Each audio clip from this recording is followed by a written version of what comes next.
it will help alleviate some of the issues that we've experienced in the past year, and moving forward into July 4th celebration, we'll get out ahead of things. St. Augustine Vice Mayor Barbara Blonder feels confident major events in the city will run smoother due to a new ordinance. Upon second reading last night, the City Commission unanimously voted to crack down on vendors who block sidewalks. That's a big bugaboo for Nights of Lights and other big events. City Attorney Isabel Lopez. The intent of this ordinance was strictly to address the high congestion areas that are a result of Nights of Lights and 4th of July celebrations. The current street's off limits 24/7 to street vendors or peddlers. All of St. George Street and the intersecting streets along St. George Street, as well as the plaza. The ordinance adopted last night prohibits vendors in even more areas. Either the east side sidewalk or the western sidewalk along Avenida Menendez, so the entire length up from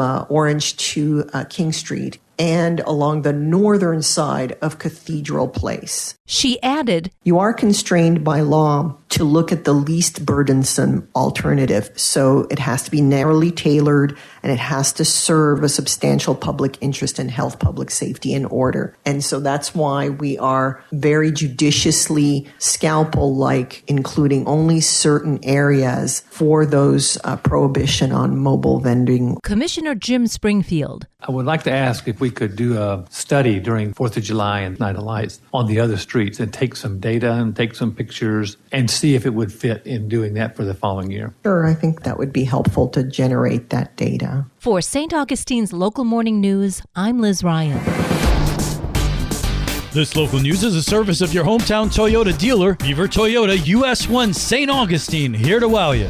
I can't even tell you how many calls, texts, emails I received on Easter Sunday from parents who couldn't even have an Easter egg hunt in their backyard because the smell was so bad. St. Johns County Commissioners took time during last week's meeting to provide updates from their districts. Commissioner Ann Taylor gave an update on a smelly situation in District 5. I don't know if any of you have actually been to Indian Head Biomass. I've been there. I have smelled what they are smelling. There clearly is an odor issue there. I know the DEP is requiring an odor study to be performed in that, but I think what else I've heard from the neighbors and Mr. Williams is that we do need to have a community meeting with residents, and I look forward to that. Commissioner Christian Whitehurst with details on the recently opened fort at Fort Mose. It will answer once and for all the question that has been plaguing Fort Mose for years, which is where's the fort? Where's the fort at Fort Mose? Well, now they've built a fort. It will be open to the public and what more importantly tells the significant history of the first free black settlement and what would later become the United States of America. Just incredible things happening over at Fort Mose. Commissioner Sarah Arnold on the brand new Nature Boardwalk at Volano Beach. This project was on time, under budget, and we've replaced 800 feet of walkway with minimal impact to the environment due to the combined effort of facilities management and the rec department and P&G construction. It's beautiful, lit up at night. I encourage everyone to go and use it. And Commissioner Krista Joseph vowing to address parking concerns in Meikler. I have several really good options coming that I'm looking into that I'll get back to everyone about. But one of the options is there is a Guana outpost, and they're leasing their property to a businessman. I also wanted to see what that was because it'd be kind of cool if maybe the person wants to lease it as a kayak launch as well as extra parking. But I don't know where that would even go. I just need consensus to contact the owner. Are you guys okay with that? Is that good? Okay. That's what real estate wanted me to do. For St. Augustine's Local Morning News, I'm Daryl Moody.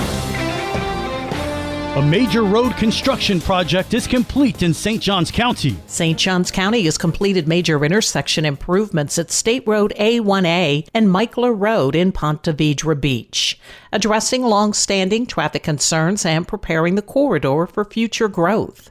St. Johns County Public Works Director Greg Caldwell. We always look at level of service of intersections as well as road segments. This improves the level of service for this intersection tremendously. This allows this area to work so much better for now and into the near future.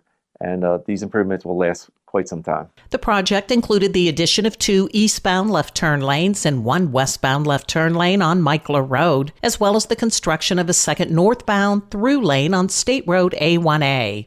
The northbound lane was extended approximately 0.4 miles at the Crossroad Lakes intersection to provide traffic flow beyond the signal. For St. Augustine's Local Morning News, I'm Karen Johnson.